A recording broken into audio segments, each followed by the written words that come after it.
क्या जेनेटिक्स आपके fitness goals को अफेक्ट करते हैं? यानी कि आपको अपने पेरेंट्स से जो जेनेटिक मेकअप मिला है उनका आपके ट्रेनिंग और रिजल्ट्स में कितना बड़ा रोल होता है, इन पर्टिकुलर मसल बिल्ड करने में कितना बड़ा रोल है। नमस्कार दोस्तों, मैं मयंक सिंगड़िया आज आपको जेनेटिक्स के बारे में बताऊंगा कि जेनेटिक्स कैसे आपकी ट्रेनिंग और रिजल्ट्स को अफेक्ट करते हैं और इनका कितना बड़ा रोल होता है।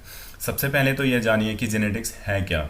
जेनेटिक्स हमारी बॉडी के वो कैरेक्टरिस्टिक्स हैं, वो क्वालिटीज़ हैं जो काफ़ी हद तक ये डिसाइड करती हैं कि हम कैसे दिखेंगे, हमारे बालों का रंग कैसा होगा, हमारी हाइट कितनी होगी, हमारा आई कलर कैसा होगा और एक्सेट्रा। और ये हमारी मसल बिल्डिंग पोटेंशियल यानी कि आप कितनी मसल बिल्ड कर पाएंगे और कितनी तेज़ी से मसल बिल्ड कर पाएंगे, ये काफ़ी हद तक डिसाइड करते हैं।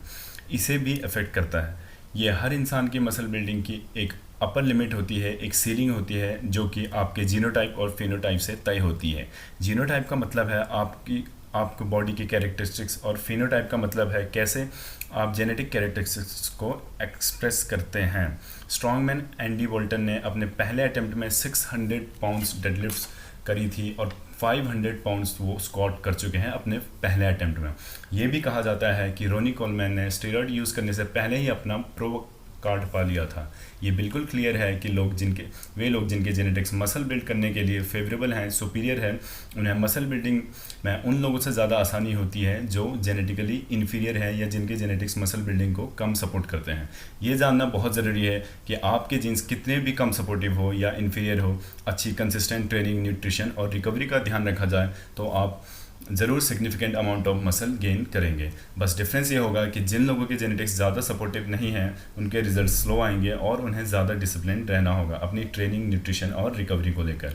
जब आप मसल बिल्डिंग करने के लिए ट्रेनिंग स्टार्ट करते हैं तो शुरुआती कुछ सालों में आपको तेज़ी से रिजल्ट्स दिखेंगे और जैसे जैसे आप अपनी इस जर्नी में आगे बढ़ते जाएंगे आपके रिजल्ट्स आने की जो स्पीड है वो कम होती जाएगी और मसल बिल्ड करना और हार्ड होता जाएगा। आपने देखा होगा कि सेम लेवल की ट्रेनिंग करने के बाद भी आपकी कुछ पर्टिकुलर मसल ग्रुप्स दूसरे मसल ग्रुप्स जैसे रिजल्ट्स नहीं देती। जैसे हो सकता है कि अच्छी ट्रेनिंग के बाद भी आपके बाइसेप्स आपके शोल्डर्स की तरह ग्रो नहीं करते या आपकी चेस्ट मसल्स आपकी बैक मसल से ज़्यादा इजीली ग्रो करती है। इसका बेस्ट सोल्यूशन ये है कि आपका वो बॉडी पार्ट जो कम ग्रो करता है उसके लिए अलग तरीके से ट्रेनिंग करी जाए या उसके ट्रेनिंग वॉल्यूम को कम या ज़्यादा किया जाए। आपके बायोमैकेनिक्स जैसे कि आपकी मसल की length, tendon insertion, pennation angle etcetera भी आपके रिजल्ट्स को अफेक्ट करते हैं और ये ज़्यादातर जेनेटिकली तय होते हैं और ट्रेनिंग से इसमें बहुत ज़्यादा चेंजेस नहीं लाया जा सकता है। सारे लोग एक जैसे नहीं होते और अलग अलग लोगों की बॉडी एक्सरसाइज को अलग अलग तरीके से रिस्पॉन्ड करती है। आप सभी की मसल बिल्ड करने की योग्यता एक समान नहीं है, आपका पोटेंशियल सिमिलर नहीं है। ये एक बहुत बड़ा रीज़न है कि क्यों आपको किसी भी और पर्सन को कॉपी नहीं करना चाहिए और ये ज़रूरी नहीं है कि उस पर्टिकुलर पर्सन को कॉपी करके आपको उसके जैसे ही रिजल्ट्स मिलें। आप अपने जेनेटिक ट्रेट्स को चेंज नहीं कर सकते और हम सब की अलग अलग योग्यताएं हैं, अलग अलग पोटेंशियल है, जिस वजह से कोई ज़्यादा मसल बिल्ड करेगा तो कोई कम। लेकिन इसका मतलब ये बिल्कुल नहीं है कि उन लोगों के लिए मसल बिल्ड करने की उम्मीद नहीं है जो जेनेटिकली गिफ्टेड नहीं है। जब तक आप अपनी ट्रेनिंग, न्यूट्रिशन, रिकवरी को ज़रूरी डिसिप्लिन के साथ करेंगे आप अच्छी खासी मसल बिल्ड कर सकते हैं, significant amount of muscle build कर सकते हैं।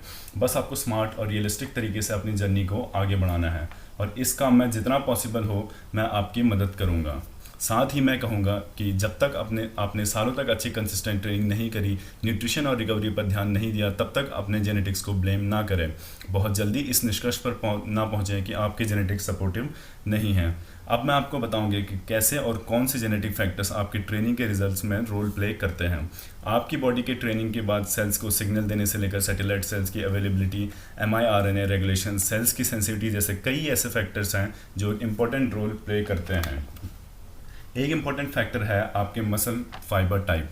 आपने सुना होगा कि हमारी बॉडी में फास्ट ट्विच मसल फाइबर्स और स्लो ट्विच मसल फाइबर्स होते हैं जिनका अलग अलग रोल होता है। फास्ट ट्विच मसल फाइबर्स ज़्यादा बिगर और फास्टर होते हैं और ट्रेनिंग के बाद इनका साइज स्लो ट्विच फाइबर्स से ज़्यादा बढ़ता है। ये इलीट स्प्रिंटर्स में बहुत ज़्यादा नंबर्स में पाए जाते हैं।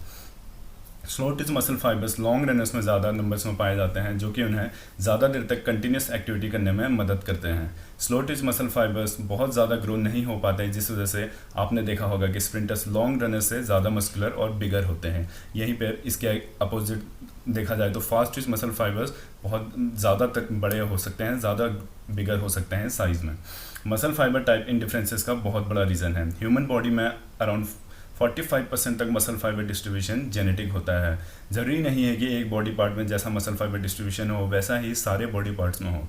आप कितनी मसल बिल्ड कर पाएंगे यह इस बात पर भी डिपेंड करता है कि आपकी बॉडी में कितनी ज़्यादा मसल फाइबर्स हैं। जितनी ज़्यादा मसल फाइबर्स उतना ज़्यादा मसल बिल्डिंग पोटेंशियल। हमारे पैदा होने के बाद, बॉर्न होने के बाद लगभग 6 महीने से पहले ही यह तय हो जाता है कि हमारी बॉडी में कितनी मसल फाइबर्स होंगी। उसके बाद हम सिर्फ उन मसल फाइबर्स का साइज़ बढ़ा सकते हैं। ज़्यादा हाइपरप्लेशिया के अभी तक का सॉलिड एविडेंस नहीं मिले हैं।